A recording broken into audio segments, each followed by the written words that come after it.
Back to the Future the Ride. May you rest in peace. Once at Universal Studios Hollywood and at Universal Studios Orlando, Florida, this was a motion simulator ride based on the hit films of Back to the Future.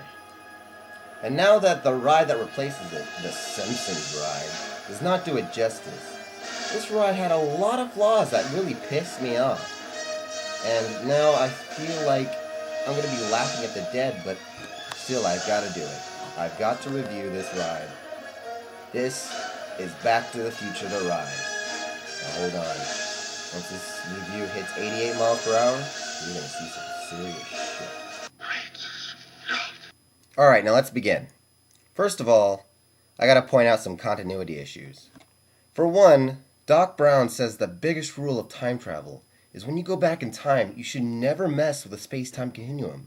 That means don't talk to anyone, don't touch anything, don't alter the time-space continuum in any way. The results could be disastrous. If that's the case, then how come in the pre-show there are pictures of Doc with people like Albert Einstein, Thomas Edison, and even him at the signing of the Declaration of Independence? What the fuck? Doc Brown basically just broke his entire rule and destroyed the meaning of all the movies. Not to mention the meaning of the ride, too, where Biff steals a time machine and goes back to alter the future, which is the reason why you are on the ride in the first place, to stop Biff. Doc probably fucked us all by now. Another thing, Doc said in the second movie he did not create the time machine to make money, which is what causes the whole second movie of Back to the Future. But in the Q area and even in the videos, they show Doc going to the year 2015 and claiming the inventions of the future as his own, and therefore making his Institute of Future Technology. What the fuck, Doc? What is wrong with you? You can't do... Even in the Q area, they show Riff Tannen's Pitbull. Also, the lack of Marty McFly really pisses me off. I mean, don't you think that a movie based on a major motion picture would have its main character, not just the two supporting characters? Star Tours does this too, with only including C-3PO and R2-D2 and a little cameo of Chewbacca, which I will tear apart later. But still, come on, you could have fit Michael J. Fox in there. He didn't really get his Parkinson's till like 1997, and this ride was filmed in 1992. Come on! Now, let's talk about the ride itself. Yes, I get it was made in the 90s, and they didn't have the technology we have today. But still, it wasn't that good. I'm already feeling sick tearing this ride apart, so please forgive me. Address all hate comments to McLean Media. But if you notice on the ride, and if you still remember, some of the motion simulation did not match with what was going on the screen. I mean, when you were falling down a hill, you didn't feel it. I mean, there's stuff in Vegas that's more realistic than that. I mean, ugh. And yes, I know it was impressive that somebody built all those models, and I do agree that CGI is ruining films as we know it, but come on, you could have made something much better than that.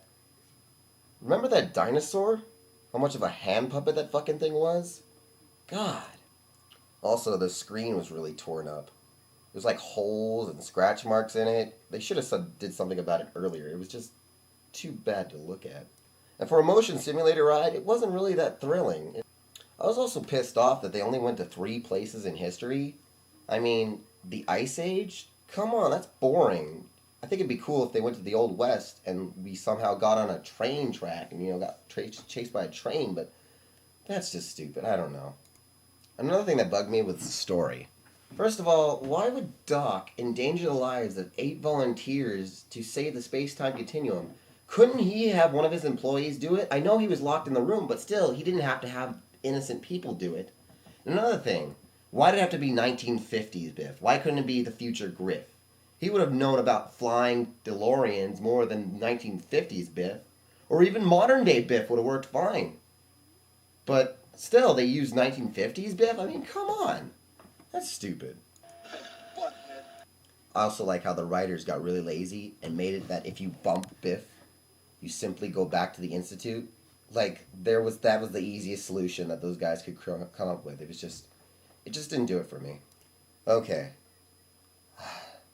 Run out of breath doing this. But Back to the Future wasn't perfect. I mean, yes, it's Back to the Future, and I adore it, but still, the ride wasn't perfect. Even though the Simpsons ride sucks completely now, you gotta admit, it was pretty awful. But I still loved it. I mean, it was a classic. I miss it. May it rest in peace. And may it forever, ever have a place in our heart. I just wish I can go back and, see it again. And Hey, you McLean Media? yeah? Why? I got something for you. A letter. A letter? Who the hell would write me a letter? I don't know. We've had that letter for 7 years.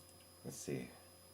Dear McLean Media, I just want you to let you know that I'm fine and in Tokyo. Tokyo?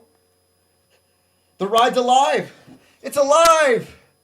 Kid, what's going on? Do you need help? There's only one place that can help me now.